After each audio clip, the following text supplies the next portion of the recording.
दोस्तों, हमारे वेद भी हमें बहुत कुछ सिखाते हैं। अगर व्यक्ति वेदों के अनुसार जीवन जिए तो उसका कल्याण ही हो सकता है। अगर हमारा अंतःकरण पवित्र और मलिन होगा तो परमात्मा की उपासना फलदायी नहीं होगी। इसलिए परमात्मा की उपासना निष्पाप हृदय से करनी चाहिए। ईश्वर के बारे में संसार के लोगों में अलग अलग मान्यताएं हैं।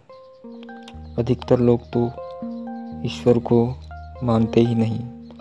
दोस्तों, एक बार हमारे कुटुंब के एक वडील थे। मैं उनके पास गया।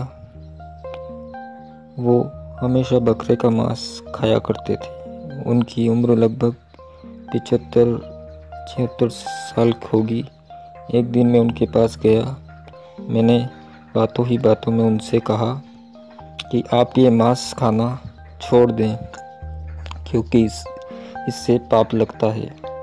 अब इस उम्र में आप एक माला लें और भगवान का नाम लें। पता है दोस्तों, उनका जवाब क्या था? अरे भाई, पाप तो जो बकरा काटता है उसको लगता है।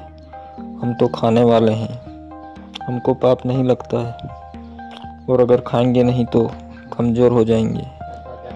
दोस्तों, वही वडील जिसकी मैं बात कर रहा हूँ, उनकी मौत कमज़ोरी और शक्तिहीन होने की वजह से हुई। दोस्तों, किसी जीव की हत्या हुई है और उसके भागीदार तो हम सब हैं। इसलिए ये पाप तो सबको लगेगा ही ना। दोस्तों, भगवान ने हमें खाने के लिए और शरीर मजबूत रखने के लिए बहुत सी चीज़ें दी हैं। फिर ऐसा पाप करने से क्या मतलब? चलो, मैं तो उनकी अज्ञानता थी। कुछ लोग कहते हैं कि ईश्वर है तो दिखता क्यों नहीं है। दोस्तों, बिजली के तार से बिजली जब बल्ब तक पहुंचती है तो प्रकाश उत्पन्न करती है। तो भी क्या हम तार में बहती बिजली की उपस्थिति को नकार सकते हैं क्या? ईश्वर की सृष्टि में के सृजनहार हैं और पालनहार हैं। ईश्वर की उपासना करने में ही हमारी भलाई है।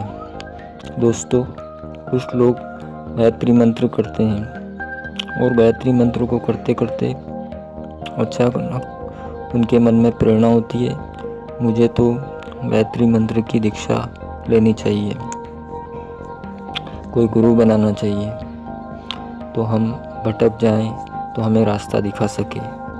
उनकी सोच भी बिल्कुल सही है। वैसे तो आजकल ऐसे गुरु मिलते नहीं हैं जिनसे दीक्षा ली जाए। हाँ, लेकिन उन्हें मैं यही कहना चाहूँगा, अभी तो जो गायत्री मंत्र कर रहे हैं उसे जो हमारे गुरुदेव हैं परम पूज्य श्री राम शर्मा आचार्य जी, उनको गुरु मानकर अपनी साधना जारी रखें।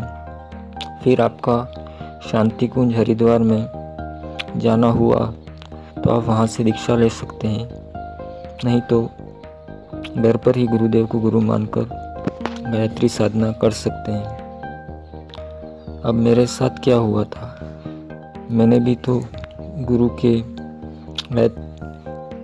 बिना बेहतरी साधना प्रारंभ की। फिर अचानक प्रेरणा हुई कि पूज्य श्री चंद्रकांत पंड्या जी से मिलना है, और मिला, और उसके बाद गायत्री मंत्र की दीक्षा ली। गायत्री मंत्र से जुड़ा, गायत्री परिवार से जुड़ा। मतलब ये कि आप शुरू तो कीजिए, गुरु आपको मिल ही जाएंगे। दोस्तों, एक बार अगर सद्गुरु के पास मंत्र मिल जाए तो उसमें शंका नहीं करनी चाहिए।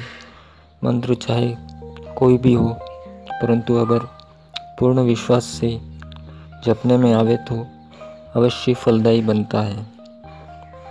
दोस्तों, एक किनारे पर एक मंदिर में एक महान गुरुजी रहते थे। पूरे देश में उनके सैकड़ों हजारों शिष्य थे। एक बार उनका अंतिम समय नज़दीक आया, तब गुरुजी ने सब शिष्यों को मिलने के लिए बुलाया।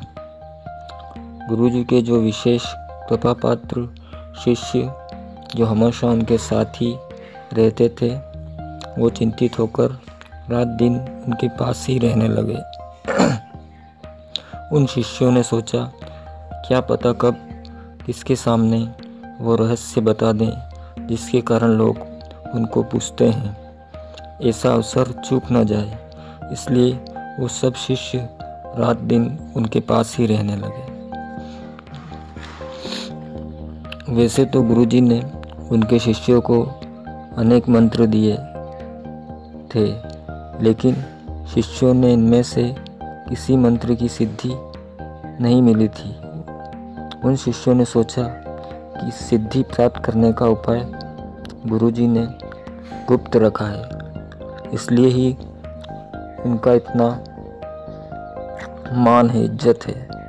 गुरुजी के दर्शन के लिए दूर दूर रहने वाले सभी शिष्य भी आए और रहस्य पर से भेद खुलने की आशा से राह देखने लगे। एक शिष्य का था, बहुत नम्र स्वभाव का था। वह नदी के सामने किनारे पर रहता था।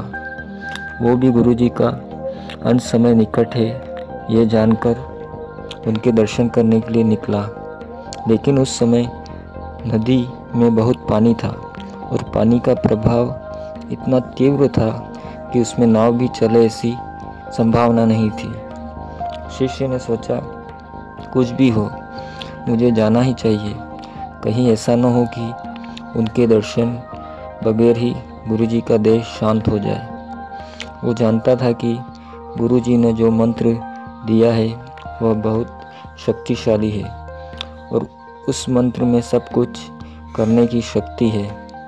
ऐसा विश्वास रखकर श्रद्धापूर्वक मंत्र जप करता करता नदी के प्रवाह पर चलता चलता आया। गुरुजी के दूसरे सभी शिष्य उसकी यह चमत्कारिक शक्ति देखकर चकित रह गए। उस शिष्य को देखते ही उनको याद आया कि बहुत दिन पहले वह शिष्य सिर्फ एक दिन रहकर चला गया था। दूसरे शिष्य को हुआ कि जरूर गुरुजी ने इस शिष्य को मंत्र का रहस्य बताया है। ऐसा सोचकर सभी शिष्य गुरुजी के ऊपर नाराज हो गए और बोले, गुरुजी, आपने हम सबको धोखा दिया है। हम सब ने सालों तक आपकी सेवा करी और आपकी आज्ञाओं का बराबर पालन किया, परंतु मंत्र का रहस्य तो आपने एक ऐसे अज्ञात शिष्य को मंत्र के विषय में जानकारी दी जो सिर्फ आपके पास एक ही दिन रुका था। गुरुजी ने सभी शिष्यों को शांत किया और नए आए हुए शिष्य को नज़दीक बुलाया और आज्ञा दी, बहुत दिन पहले जो मैंने तुमको मंत्र का उपदेश दिया था वही मंत्र सभी को कहकर सुनाओ। गुरुजी की आज्ञा से उस शिष्य ने ओम सोहम शब्द का उच्चारण किया तो सभी शिष्य चकित रह गए। फिर गुरुदेव ने सबसे कहा, देखा, इन शब्दों में इस श्रद्धावान शिष्य को विश्वास था। कि गुरुदेव ने सभी शक्तियों का रहस्य इसमें रख दिया है। वे विश्वास, एकाग्रता और भक्ति से इसने इस मंत्र का जाप किया और उसका फल इसे मिला। बल्कि तुम्हारा चित्त हमेशा संदिग्ध ही रहा और तुम सभी सदा यही सोचते रहे, गुरुजी अभी भी कुछ छुपा रहे हैं, जो कि मैंने तो तुमको बहुत रहस्यमय मंत्र का उपदेश दिया, परंतु संदेह युक्त विचारों ने तुम्हारे मन को एकाग्र नहीं होने दिया। कारण कि छुपे हुए रहस्य पर संदेह तुम्हारे मन को चंचल बना दिया था। तुम हमेशा मंत्र की अपूर्णता की बात सोचते रहते थे। अनजानी भूल से तुमने अपूर्णता पर ध्यान केंद्रित किया था। इससे ही तुम भी अपूर्ण रह गए। मंत्र में, तीर्थ में, ब्रह्मांड में, देव में, ज्योतिषी में, औषधि और गुरु में जिसकी जैसी भावना होती है, ऐसे ही सिद्धि मिलती है। जय गुरुदेव।